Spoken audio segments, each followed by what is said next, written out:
অনেকেরই আশঙ্কা যে শেষ অবধি নির্বাচনের নামে তারা গণভোটের আয়োজন করবেন, করে লম্বা সময় পর্যন্ত কেন তাদের দায়িত্বে থাকা দরকার সেরকম একটা ম্যান্ডেট হয়তো জনগণের কাছ থেকে নেওয়ার চেষ্টা করবেন। প্রধান রাজনৈতিক দল বাংলাদেশ জাতীয়তাবাদী দল, সুতরাং চাঁদবাড়ি হিসেবে যদি ঢিলটা মারতেই হয়, বড় চাঁদবাড়িটার দিকে মারাটা বেহেতের, এরকম লজিকও কিন্তু অনেকের মনে আছে।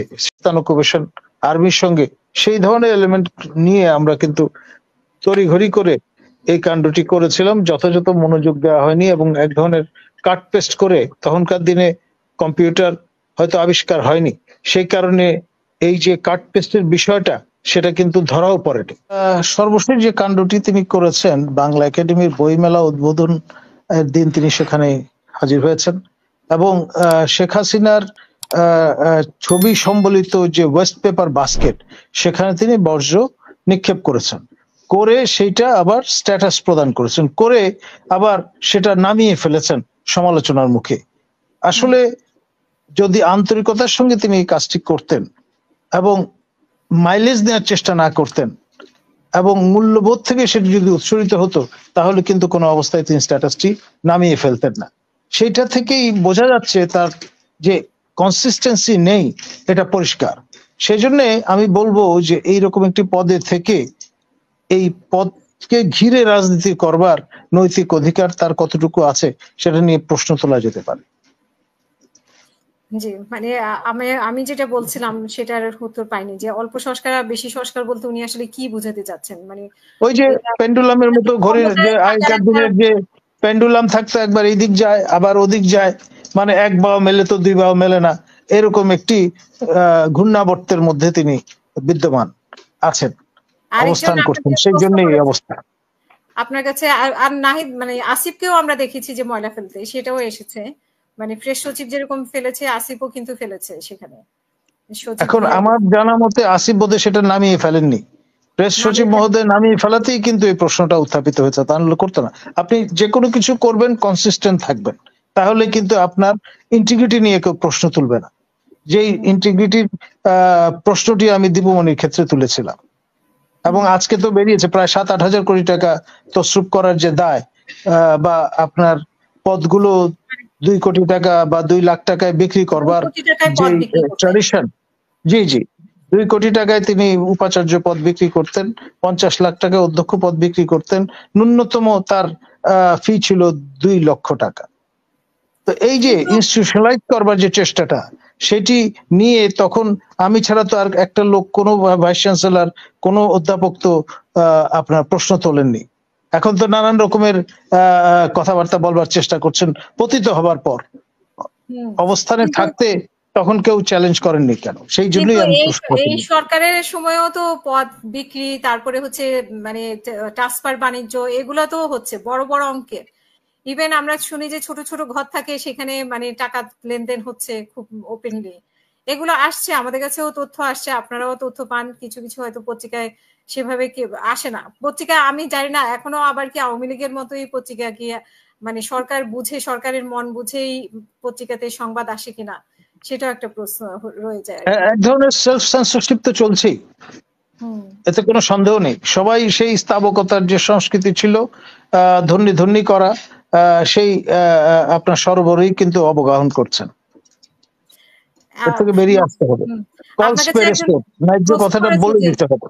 অনেকেরই আশঙ্কা যে শেষ অবধি নির্বাচনের নামে তারা গণভোটের আয়োজন করবেন, করে লম্বা সময় পর্যন্ত কেন তাদের দায়িত্বে থাকা দরকার সেরকম একটা ম্যান্ডেট হয়তো জনগণের কাছ থেকে নেওয়ার চেষ্টা করবেন, এবং সেটি আপনার করার আইনগত ভিত্তি কিন্তু ইতিমধ্যে তৈরি হয়ে গেছে। পঞ্চদশ সংশোধনী বাতিল হয়ে যাওয়ার মধ্য দিয়ে একদিকে যেমন কেয়ারটেকার প্রভিশন পুনর্জীবিত হয়েছে, এর পাশাপাশি গণভোট করবার বিধানও পুনর্জীবিত হয়েছে। সুতরাং সে আশঙ্কা সূত্রটা এখানে নিহিত। এখন প্রচারণা তো প্রচারণাই, এখন এই প্রচারণার সঙ্গে সামিল লোকের চরিত্রটা কি, রাজনৈতিক পরিচয়টা কি, সেটাও কিন্তু আমাদের অনুধাবনের চেষ্টা করতে হবে।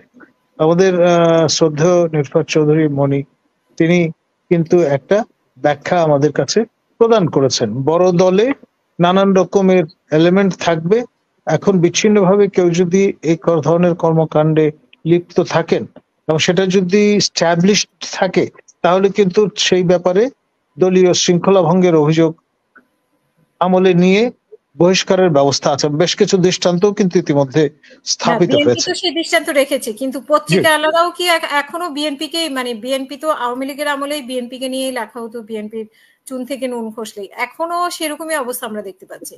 মানে বিএনপির ব্যাপারে লেখালেখির যারা ব্যাপারে সংবাদ মাধ্যমে কাজ করছেন, উইথ ডিউ রেসপেক্ট, তারা অনেকেই কিন্তু নামাবলী পাল্টেছেন, জার্সি পাল্টে নতুন এই যে খেলার ক্ষেত্র সেখানে নিজেদের বহাল রেখেছেন। তো ফলে মূল যেই মানে বগলে যে ইটটা আছে সেটা তো ফেলে দেননি, সেটা রেখেই দিয়েছেন।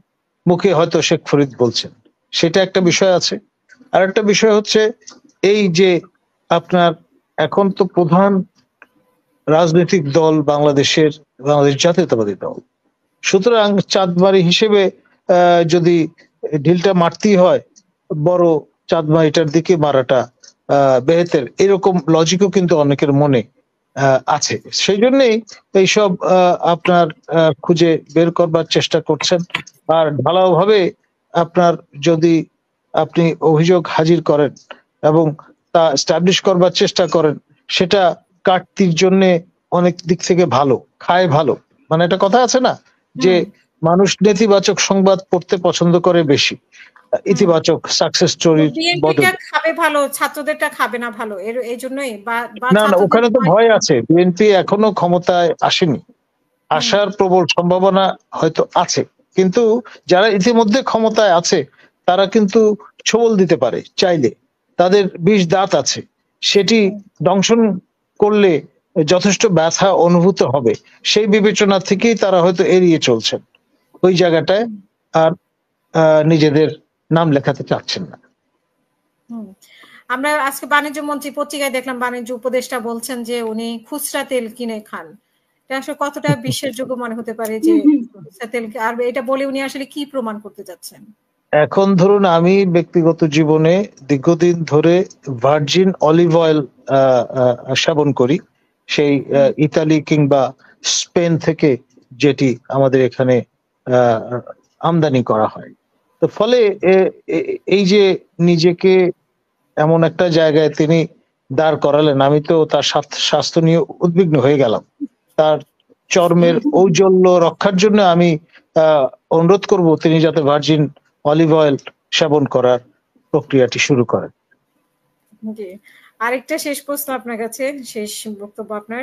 গণপরিষদ, ছাত্ররা বলছে, নাগরিক কমিটির যে গণপরিষদের কথা বলছেন, তো এই বিষয়টা কতটা গুরুত্ব পাবে বা আদৌ কি, একটু শুনতে চাই আপনার। দেখুন, গণপরিষদ আপনার যেটা আমরা কনস্টিটিউয়েন্ট অ্যাসেম্বলি বলি ইংরেজিতে, সেইটি আমরা একটা জোড়াতালি দিয়ে গঠন করেছিলাম সেই স্বাধীনতা অব্যবহৃত পরে, এবং জোড়াতালির কারণেই কিন্তু আজকে এই অবস্থা দেশের।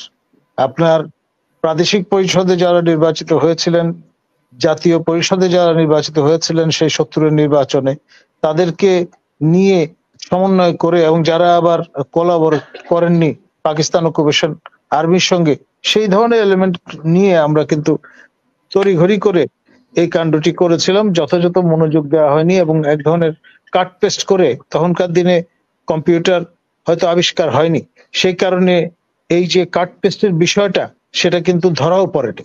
আজকে হলে হয়তো ধরা পড়ে যেত যে এত দ্রুততম সময়ের মধ্যে আপনি এটি রচনা করলেন কিভাবে। ন্যূনতম 5 বছর লাগার কথা আপনার একটি মৌলিক সংবিধান এত বড় কলেবরের আপনি যদি হাজির করতে চান। তো সেই জন্যে আসলে এই যে দাবিটা উঠছে, সেটা সূত্র তো বাংলাদেশ আওয়ামী লীগ তৈরি করে দিয়ে গেছে সেই 72 সনে। তখন সেই সময় কিন্তু বিএনপি নামে কোনো রাজনৈতিক দল ছিল না। আপনার জামাতে ইসলাম হয়তো ছিল, তারা লো প্রোফাইলে ছিল, হুইসপিয়ার ক্যাম্পেইন ফেজে ছিল, তারা লুকিয়ে ছিল। তো সেই জন্য আপনার দায় আওয়ামী লীগ এড়াতে পারে না। অসংখ্য ধন্যবাদ।